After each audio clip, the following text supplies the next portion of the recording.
Hello, and happy day. How does slowing down sound to you today? Would you like to reduce the noise for just a bit? Are you ready to make a choice and decide to listen? My name is Igor S.F. Walker, and I'm here to remind people to slow down, to reduce the noise, to walk their lives into natural flow.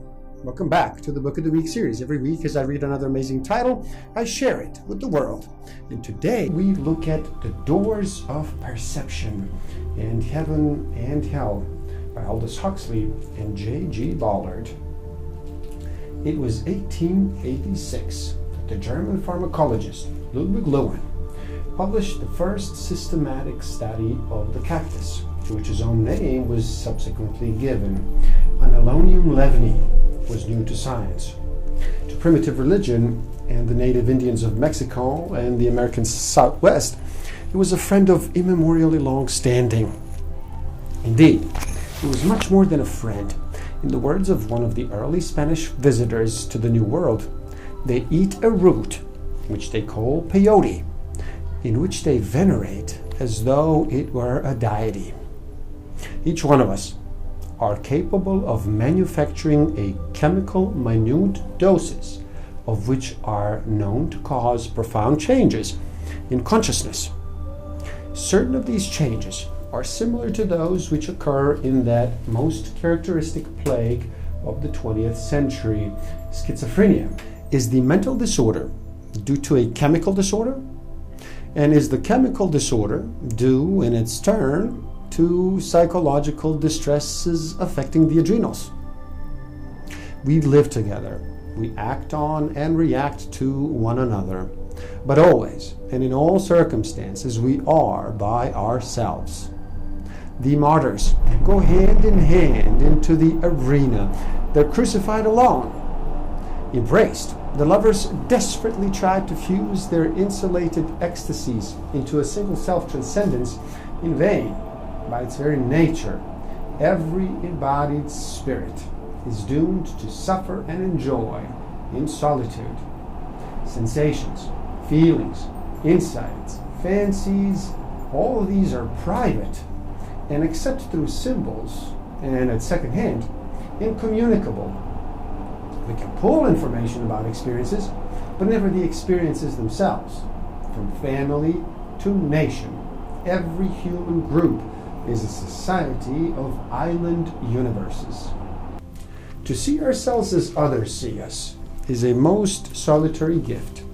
Hardly less important is the capacity to see others as they see themselves. The mind is primarily concerned not with measures and locations, but with being and meaning. Eminent Cambridge philosopher Dr. C.D. Broad said that we should do well to consider much more seriously than we have hereto been inclined to do the type of theory which Bergson put forward in connection with memory and sense perception. The suggestion is that the function of the brain and the nervous system in sense organs is in the main eliminative and not productive. Each person is at each moment capable of remembering all that has ever happened to him and of perceiving everything that is happening everywhere in the universe. The function of the brain and the nervous system is to protect us from being overwhelmed and confused by this mass of largely useless and irrelevant knowledge, by shutting out most of what should otherwise be perceived or remembered at any moment, and leaving us only with that very small and special selection which is likely to be practically useful. Most of these modifiers of consciousness cannot be taken except under doctor's orders, or else illegally and at a considerable risk. For unrestricted use, the West has permitted only alcohol and tobacco. All other chemical doors in the wall are labeled dope, and their unauthorized takers are fiends. We now spend a good deal more on drinks and smoke than we spend on education. This, of course, is not surprising. The urge to escape from selfhood in the environment is almost in everyone, almost all the time. The urge to do something for the young is strong only in parents, and even in them only for a few years during which their children go to school. The urge to transcend self-conscious selfhood is a principal appetite of the soul. And for whatever reason, when men and women fail to transcend themselves by means of worship, good works, and spiritual exercises, they're apt to resort to chemical surrogates, alcohol and goof pills in the modern West, alcohol and the opium in the East, hashish in the Middle Eastern world, alcohol and marijuana in Central America, alcohol and coca in the Andes, alcohol and the barbiturates in the more up-to-date regions of South America. We must learn how to handle words effectively, but at the same time, we must preserve and, if necessary, intensify our ability to look at the world directly and not through that half-opaque medium of concepts, which distorts every given fact into the all too familiar likeness of some generic label or explanatory abstraction. In a world where education is predominantly verbal, highly educated people find it all but impossible to pay serious attention to words and notions.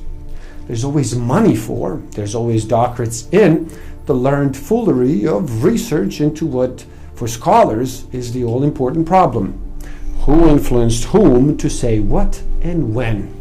Even in this age of technology, these humanities that are verbal are honored. The non-verbal humanities are not truly honored.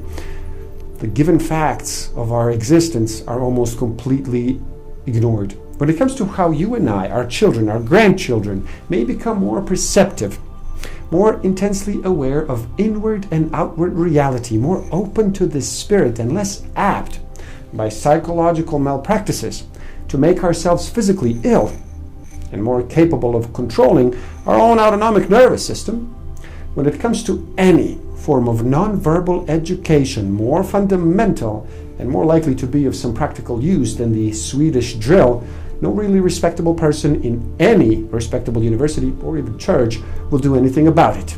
The man who comes back through the door in the wall will never be quite the same as the man who went out. He will be wiser, but less cocksure, happier, but less self-satisfied, humbler in acknowledging his ignorance, and better equipped to understand the relationship of words to things, of systematic reasoning to the unfathomable mystery which he tries forever vainly to comprehend. Please do help out. It is easy. Simply like this video so more people can enjoy it. Share it too and spread the word. Subscribe to my channel. Stay up to date. And the link to this book is in the description below. So buy it and read. Never stop learning. Thank you. Love and respect.